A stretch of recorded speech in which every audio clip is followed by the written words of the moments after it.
Yo, I guys, Beast, back with some more Beastly content. Today we're going to be doing a guide over not only the best farm design for an auto farm, so we're going to real quickly cover what's going on here. So I have two of the Rainmen and then a Grosh Room. The Grosh Room automatically plants. The Rainmen automatically handle the watering of the plants, so I automatically have plants growing, and all I have to do is harvest the seeds.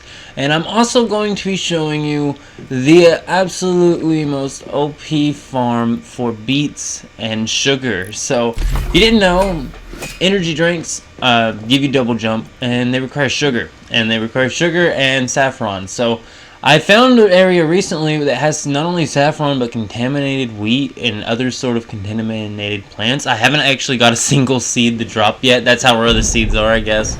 I have the gardener's gloves equipped and everything, as you can see here.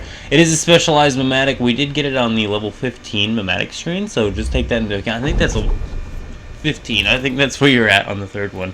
Is level 15, but we got the gardener's gloves, and that means we get just a little bit more seeds per harvest of every single plant. And we're actually going to be heading to the Tall Grass Inn, and in the Tall Grass Inn we're actually just going to be following the stairs all the way up the Tall Grass Inn into what is going to be there's going to be a building all the way up at the top. You're going to walk across this trail. There's actually like two or three. First of all, like at the very bottom of the Tall Grass Inn, there's a mushroom spot you can grab here every single time you do this run. Just so you know, there's a couple extra mushroom seeds here. I have gotten like 2 mushroom seeds while doing this run, getting mostly the beets. But there's a mushroom here on the trail here, and then there was one back there. But as you're walking up this trail, you're going to get to this building. You're going to run all the way to the back of the building. Sometimes the little planter areas here have some crops too. Usually not. I usually just skip past those, especially when I'm doing a farm run, because once you start doing the run, the first time you do it, you can check there. After that, it's probably not going to be there. So, as you can see here, there's just so many plants here, and I can't believe I sped up this time actually collecting it. But as you can see there's just a ton of beets, and now we're just going to be running back to the teleporter. And when you get back to the teleporter, all you're going to do is switch worlds. If you didn't know, every single server has like a set of 10 worlds or something like that. And you can switch between them, and every single time you switch a world, harvestable things like plants will automatically regenerate. So this allows you to farm up beet seeds really quickly early in game. And saffron seeds are not hard to farm up. I'm going to do a separate video over saffron seeds, but I think I'm actually going to be doing it over like the contaminated wheat and everything. Once again, I haven't actually been able to get a seed to drop yet. I'm not actually confirmed there is even are seed drops. I don't know if I've seen anyone with seeds for it. Only them talking about it and putting it in their brewing barrel, and maybe they were just talking about growing it and never actually got the seed drop. And maybe the seed drop doesn't exist for contaminated wheat and things like that. Regardless, I think I'm just going to go to the old school acid farm that works the best. So we're going to be moving to a polluted zone probably pretty soon.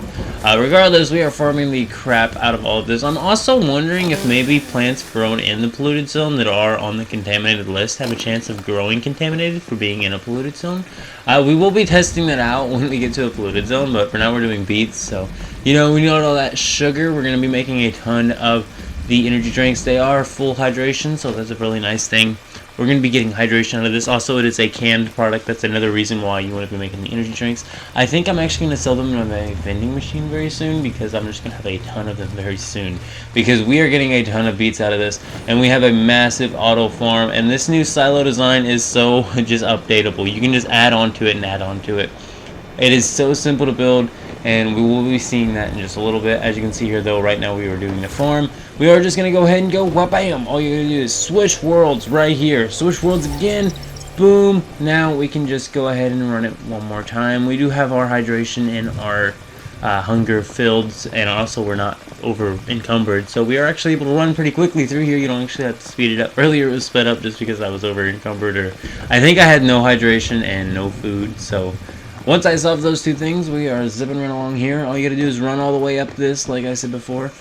Super easy. There was a mushroom down there at the bottom, and then there's a mushroom right over here. I've actually wondered if anyone's actually collected that mushroom and it's turned into a Grosh Room before. I think that'd just be the most amazing experience. Walking up here to go get some beet seeds, and then collecting that mushroom and then getting a Grosh Room. I just think that would be great. But once again, this is a great farm. You're also going to be eating a ton of cabbage. Now, what I'm going to say about the cabbage here is actually the whole purpose of all the cabbage is just to let it go rotten and make spoiled food so that you're able to make more planting boxes. It works pretty good, actually. And also, same with the pumpkin. The pumpkin's going to spoil as well. So we're going to have like 100 spoiled food next time we walk in after doing one of these farms. And I like to do this just, as much as you can, because you're going to get a ton of beet seeds. And the more beet seeds, the better, because the more beet seeds you're allowed to grow at once means the more beet you're going to get back at once, which means the more energy drinks you're going to be make out all at once. And also, I do need to get the saffron farm out as well. There is a decent little area I found to farm saffron seeds. You can literally just farm it infinitely, and you can do it while farming, the contaminated plants, and hopefully trying to get the contaminated seeds, which I just have not been able to do. If I'm able to get contaminated seeds, this farm design will work very, very nicely. I would like to test it out with contaminated seeds. However, I just have not been able to at all.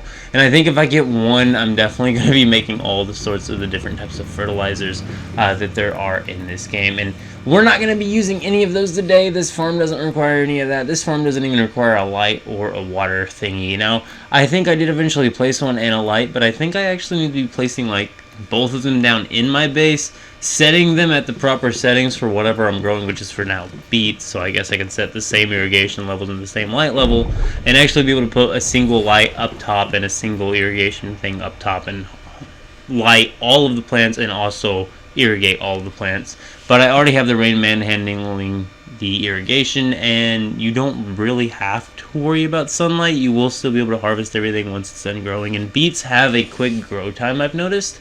The beets have already grown up like quite a lot in this video just by making it. While we're in the video, you actually see there's a lot of beets going on in here, and I just think this is a really, really easy farm. As you can see, tons and tons of seeds already there. We're gonna have a good 40 beet return here, and probably a good 20 seeds come back from this. I do wish I had the fertilizers so I could be placing fertilizers in these things. I'm not quite sure I'd be designing it quite like this if I wanted to use fertilizer, unless you can just put a bunch in each one and leave it for a good time. But once again, I think if you're going to be doing any seed, trying to like duplicate seeds or something like that, I think your best bet would be just placing like single planters or a couple single planters that you can interact with at all times so that you can place fertilizers. This is meant just for a mass production crop farm and a mass harvest for means of like a factory style sort of grow here. This is definitely not meant to be like a really nice grow or something that's the best yield. It's still going to be high yield because of the amount of planters you're able to plant and the fact that it's automated. It is well worth it. It's literally like collecting a deviation, and it is because you're just collecting from the grow shroom at the end of it. Now, if you're wondering how to get a grow shroom, there's a specific cave that has mushrooms, but like I mentioned earlier, the red mushrooms on the trail. Any mushroom you see in the wild, if you collect it, there's a chance you can get a grow shroom. I transferred my grow shroom over from Season 1, as well as my 2 Rain Man, as well as my Buzzy Bee, because I didn't want to have to mess with that at the beginning of the game. I also transferred my electric eel over.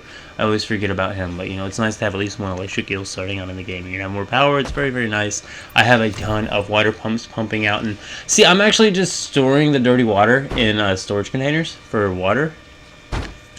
And I'm thinking they might even be 64 stack storage containers for water. I'm not 100% sure on that. I did unlock the 64 storage thing, but I think it's just for storage crates. It's not for the water storage containers. So, yeah, I think it is just 32. But regardless, all of those are going to be filled with dirty water, which we're then going to be moving all of them. And it's going to be like 8 of them, I do believe. We're going to be moving all of them into like a higher elevation than an osmosis purifier setup. And we're going to have a few of them running.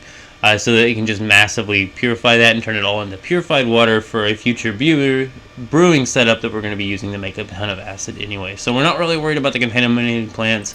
It does seem like an interesting way to make acid, but it just does not seem like it's worth doing the seed farm because I have just not been able to get that seed. And I literally tried for like a good hour earlier trying to get the contaminated seeds.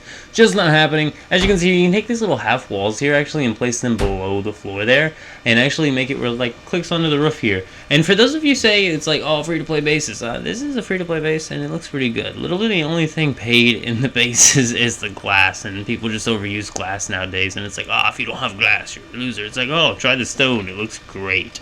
And it looks like a Rosetta facility or something almost. I really like how my base looks. Free-to-play base, pretty nice.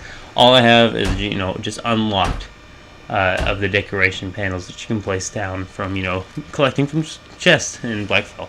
But as you can see, they're super duper great farm design. This farm is going to be yielding a large amount, and you can build so many of these silos. However many spoiled food you have, you can just keep placing planters and keep placing planters, and literally it's half the size of a floor. So every half size of a floor, you're able to place another row of planters, and it's just a whole bunch of planters. So it works out very well. But I do believe this is about the end of the video. Go ahead and leave a like on it if you did enjoy it, and keep it beast mode.